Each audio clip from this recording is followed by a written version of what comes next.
ঈশ্বর কখনো বাহ্যিকতা দেখেন না, তিনি অন্তর দেখেন। তাই বাহ্যিকভাবে কে কতটা শুদ্ধ, কতটা পরিষ্কার, এর থেকেও অনেক বেশি গুরুত্বপূর্ণ ভিতর থেকে কে কতটা পরিষ্কার, কতটা শুদ্ধ। আজকে এই প্রসঙ্গেই একটি ঘটনা তুলে ধরবো এই আলোচনায়।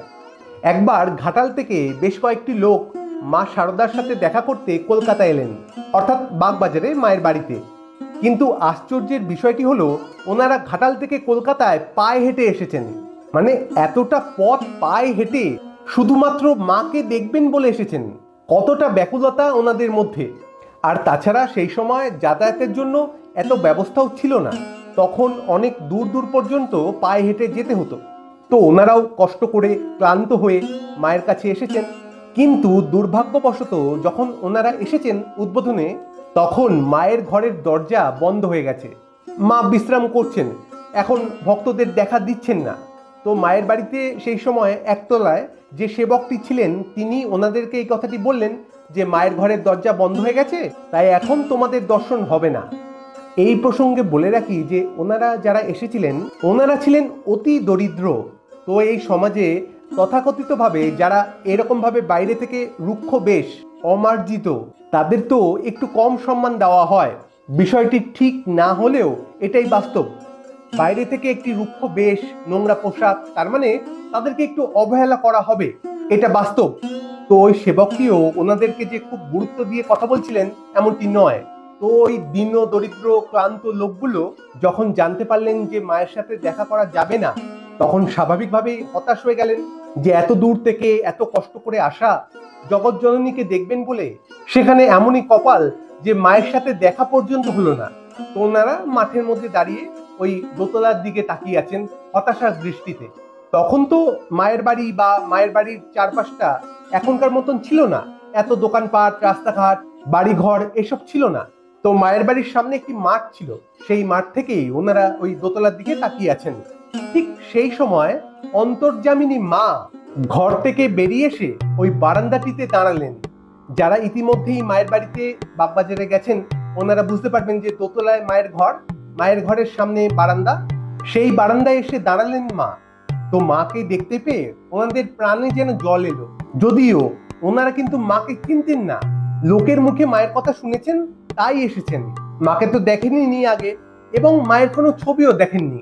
তো মাকে দেখে ওনারা সরল মনে বলছেন, মা আমরা অনেক দূর থেকে এসেছি, আমরা কি জগৎজননীর দর্শন পাবো?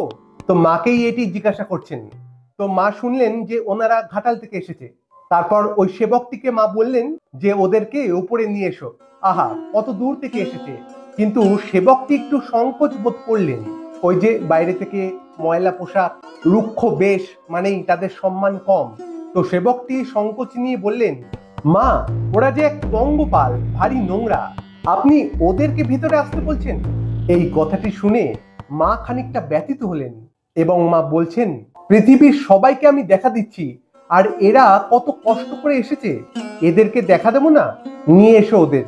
তো মায়ের মুখ থেকে এই কথাটি শুনে ওই লোকগুলোর দু চোখ দিয়ে যেন আনন্দের ধারা বইছে, কারণ ওনারা জানতে পেরেছেন যে ইনি সেই জগৎ জননী, এবং আমরা তার দর্শন পেলাম, তার কৃপা পেলাম। আমাদের কপাল অতটাও খারাপ নয় যতটা একটু আগেই ভাবছিলাম। এরপর মা একটি খুব মূল্যবান কথা বলছেন। মা বলছেন, ওদের বাইরেটা নোংরা হলে কি হবে বাবা, ভেতরটা বড় পরিষ্কার, এইটি সার কথা। আমাদের বাইরে পরিষ্কার হোক কি না হোক, ময়লা থাক বা না থাকুক, যদি ভিতরটা পরিষ্কার হয়, যদি ভিতর থেকে আমরা শুদ্ধ হয়ে উঠি, তাহলেই তার কৃপা পাওয়া যায়। কিন্তু বাস্তবে আমরা এর উল্টোটা করি। আমরা বাইরেটা খুব পরিষ্কার করি, খুব সাজাই, মায়ের কাছে যাওয়ার আগে স্নান করি, নতুন পোশাক পরি, সব করি, কিন্তু আমাদের মনের মধ্যে একদম আবর্জনা বানিয়ে রেখেছি। এই সে কেন আমার থেকে ভালো আছে, এই সে কেন আমার থেকে ভালো চাকরি করে, ওর বাড়ি কেন আমার বাড়ি থেকে বড়, আমার থেকে ওর গাড়ি কেন বড়, মানে নানান ময়লা আবর্জনা ঠুসে ঠুসে মনটাকে একটা ডাস্টবিন বানিয়ে রেখেছি। কিন্তু প্রকৃতপক্ষে আমাদের ভিতরটাকে পরিষ্কার আগে করতে হবে। হ্যাঁ, তারপর বাইরেটা পরিষ্কার করলে কোনো দোষ নেই, খুব ভালো। কারণ এই বাহ্যিক শুদ্ধতা বা বাহ্যিক পরিষ্কার পরিচ্ছন্নতা আমাদের অন্তরের পরিচ্ছন্নতা আনতে সাহায্য করে, তাই তাতে কোনো দোষ নেই। কিন্তু অন্তরের শুদ্ধতাই দরকার আসলে। সেইটি না হলে বাহ্যিক শুদ্ধতার কোনো দাম নেই। এইটি মা খুব সহজেই বুঝিয়ে দিলেন। এরপর ওই লোকগুলো ওনারা উপরে আসলেন, মাকে প্রণাম করলেন, মায়ের আশীর্বাদ পেলেন এবং সেই দিন আরেকটি ভক্ত ঠাকুরের ভোগের জন্য পান্তুয়া, সিঙ্গারা এইসব পাঠিয়েছিলেন।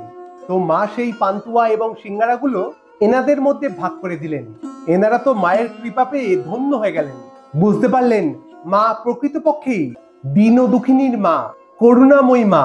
মায়ের কাছে সবাই সমান, সকলেই যে মায়ের সন্তান, মা যে দয়ার সাগর। আজ এটুকুই, আবার দেখা হবে অন্য কোনো ভিডিওতে। ভালো থাকবেন, সুস্থ থাকবেন। ধন্যবাদ। জয় মা।